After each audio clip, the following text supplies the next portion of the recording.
said this might be his Quran. He's not too sure. We're not too sure. Because maybe Van der Stel, when he went back to Holland, he might have taken it with him. We don't know. The Raja of Tambora married the daughter of Sheikh Yusuf of Makassar. Now there is an academic who thinks this is not the case, but we believe that is the case. Her name is Siti Maruf, but she's got so many different names. She's got 3 or 4 different names. I can't remember them. Yeah. So yeah, so he was a very interesting character. You know, he was held in the stables when he came here. And Sheikh Yusuf approached the authorities and said, "You can't hold this man in the stables." And then he was sent to the farm of Adrian van der Stel, which was in a place called Welgelegen, which is out in the country. Yeah. If you go to that farm, you can still see the foundations of the old slave quarters. But slavery was evil. It was horrible.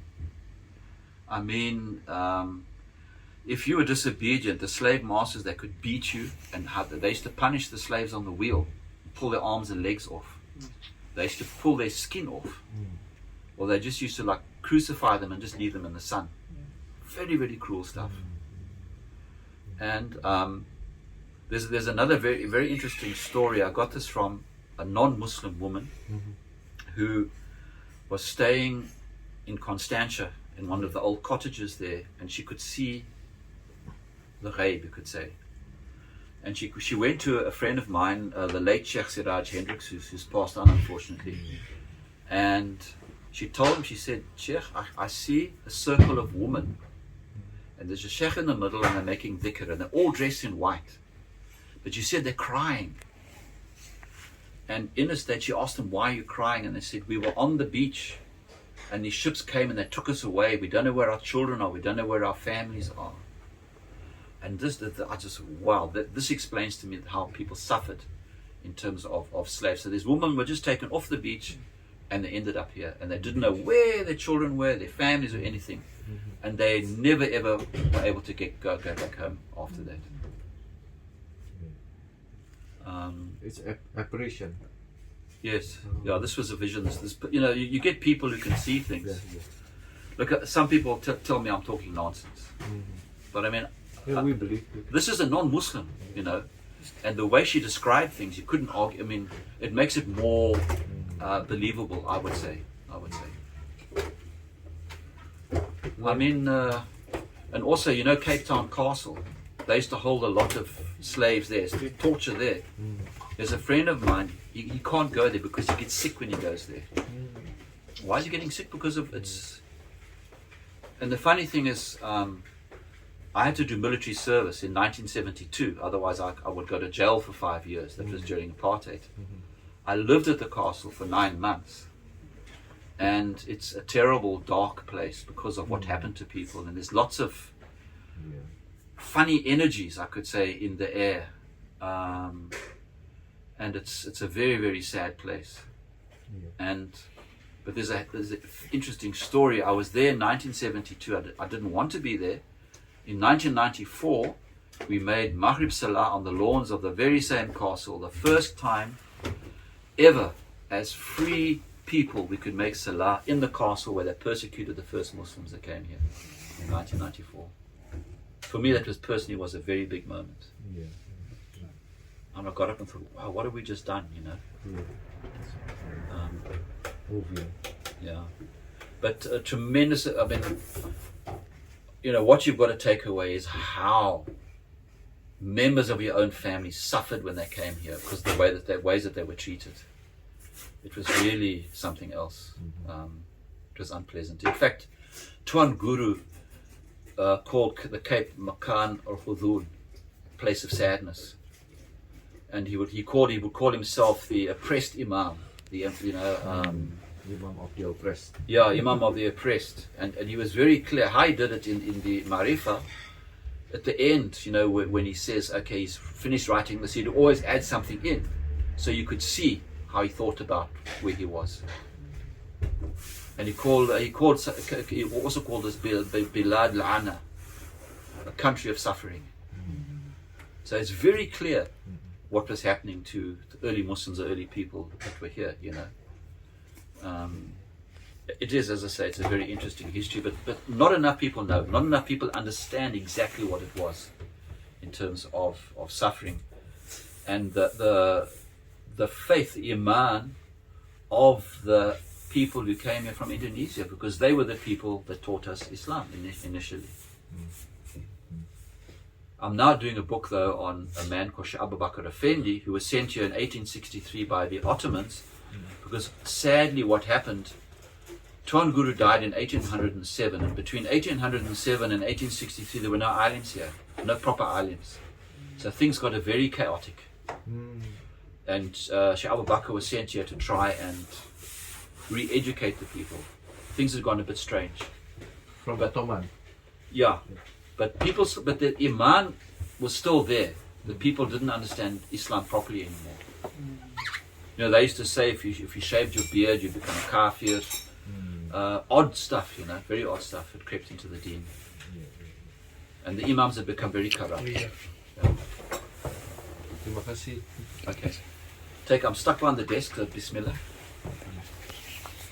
We went to I visited PE Pak Yusuf Akadin in Port Elizabeth, and I met them there because I told them to meet Pak Yusuf.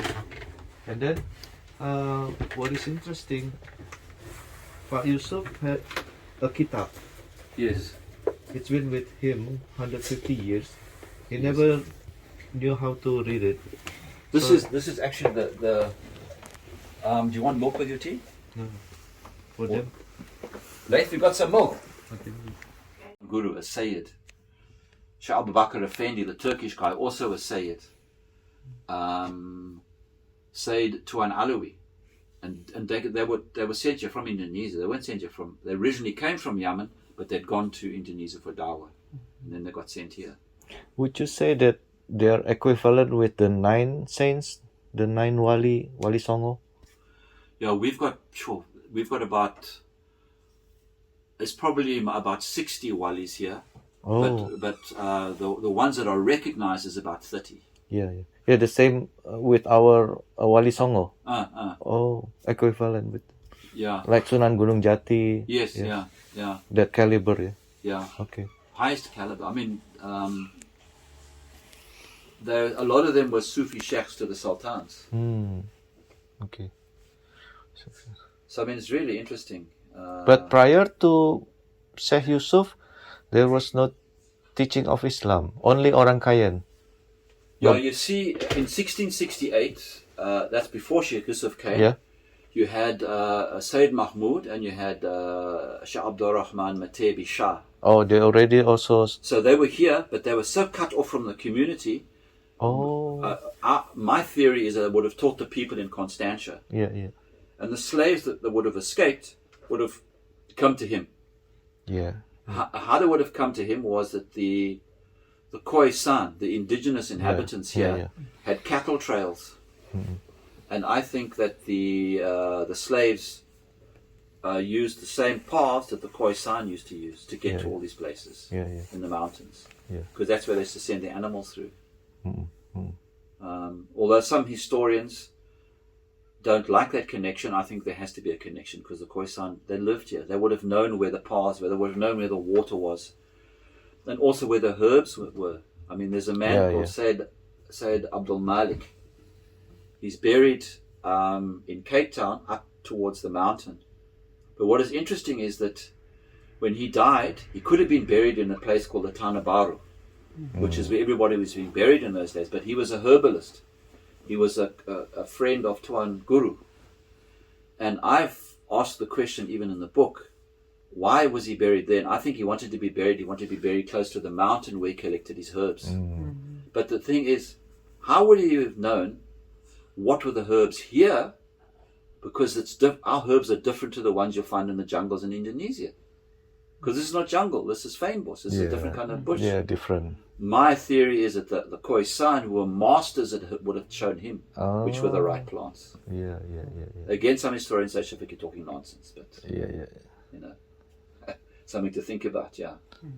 And also in some tribes like Xhosa, they have been also practicing like Muslim rites like circumcision and the dowry. You know, this is something that is interesting because I spoke to a man called Hassan Gila. He's passed on. He was one of the first Africans in Cape Town to embrace Islam. Oh, okay.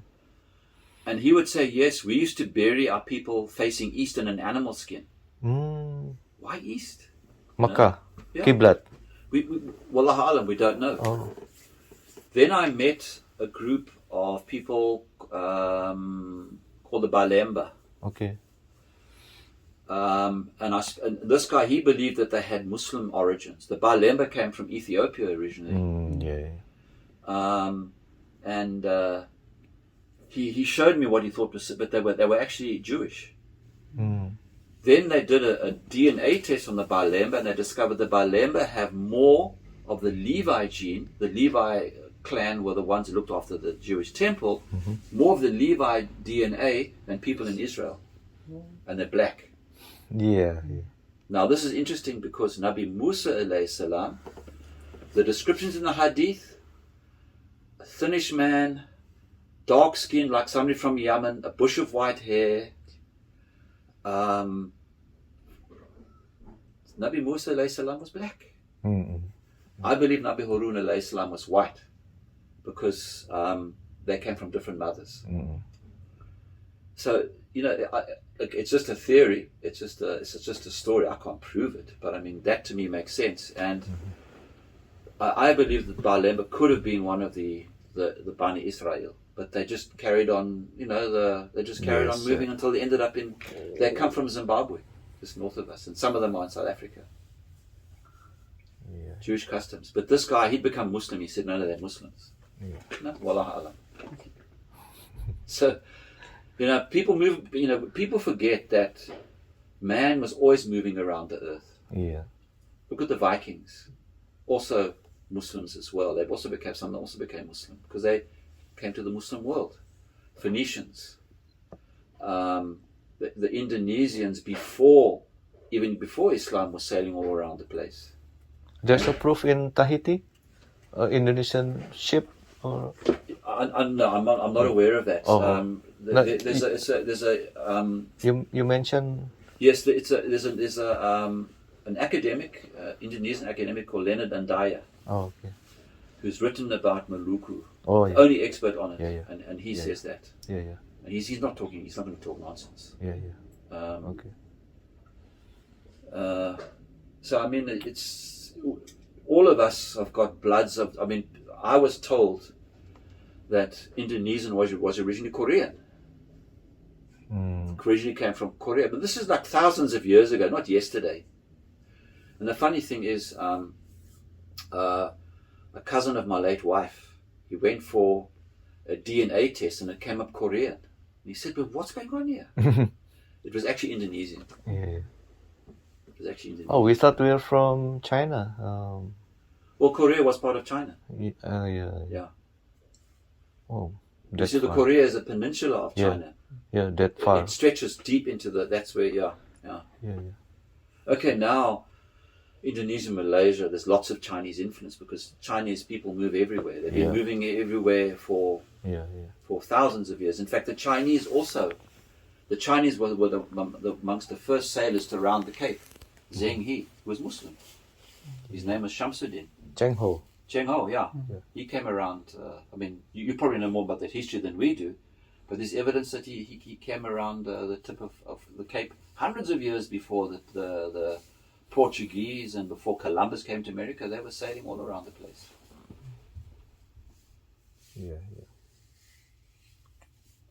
Nanya apa lagi? I will ask about the spread Islam in South Africa. That still ready for answer everything. I got confused about why Islam go around, come in South Africa, go far from Indonesia. If we say Islam, he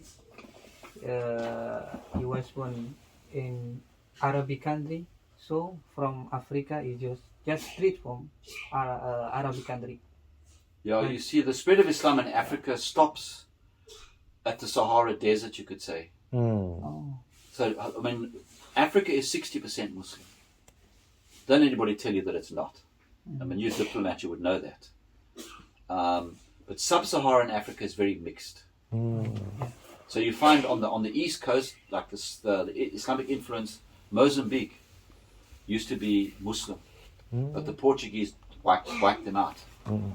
Malawi, Muslim from the days of Shiraz, from when the Iranians, not the Shia Iranians, the Sunni Iranians, Shirazis, they were in Africa in the 7th century already. But that's just along the coast. They used to trade inland, but the people inland didn't become Muslim. But the coastal people were as far south as Maputo, which and Mozambique is just north of KwaZulu-Natal, which is actually South Africa. So I mean, it's ironic, it's interesting that Islam came here not from Arabia, but from Indonesia, from the Far East, and people in chains as well. In fact, Islam was meant to die here. It didn't die here. It grew. It grew. And 360 years later, here we sit.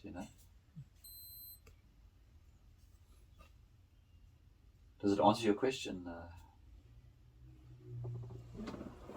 You see, I mean, there are other influences. If you go up to KwaZulu-Natal, that's an Indian influence, which is Hanafi. What happened was in the 1800s, a lot of Indians were taken as laborers to work in the sugarcane fields, in the cane fields, and then a lot of Indians came as traders to trade, and they brought Islam with them. So you got different influences. But Cape Muslims is very different to other parts of the country, very different. It's Hanafi, we Shafi, they're Hanafi, but an Indian version of being Hanafi. Not, the Turks are Hanafi. It's different. That's the best way of understanding it. But Sayyid Abu Bakr Effendi, he was Hanafi also.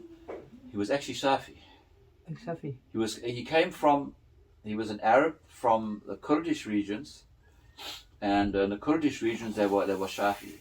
His education was as a Shafi, then he studied further. Shaykh Abu Bakr was an alim of the four madhahib. He was a master of them. He was a qadi. He was a genuine scholar. The problem was when he came here, he couldn't teach the Shafi madhab because he was a representative of the Khalifa of Turkey. So he had to teach the Hanafi madhab. But in court, he said, I was born a Shafi. I said, he told the court in Cape Town, I was taught as a Shafi. I studied under Shafi Sheikh for 13 years. But he couldn't go and say, I'm a Shafi, because then the Khalifa would have said, okay, you're fired. Then it's no more job. You can't work anymore. So what I'm describing in the book, it's very interesting, is the conflict. Because what happened when Shaykh Abu Bakr came here, the people that didn't know about other madhahib, and they thought a Hanafi was a kafir, it was from other planet, and they got very angry when the Hanafiya say crayfish you can't eat it. Now, Shaykh Abu Bakr never said don't eat crayfish. He just said the core of the madhab is that we don't eat crayfish. He didn't tell people not to. He couldn't. But they said no. He said so. And that caused a lot of khilaf, a lot of problems at the Cape at the time. And then he said that other fish was haram. He never said that. So what was the misleading interpretation? He did a Shafi text, a Hanafi text in Afrikaans. Yeah.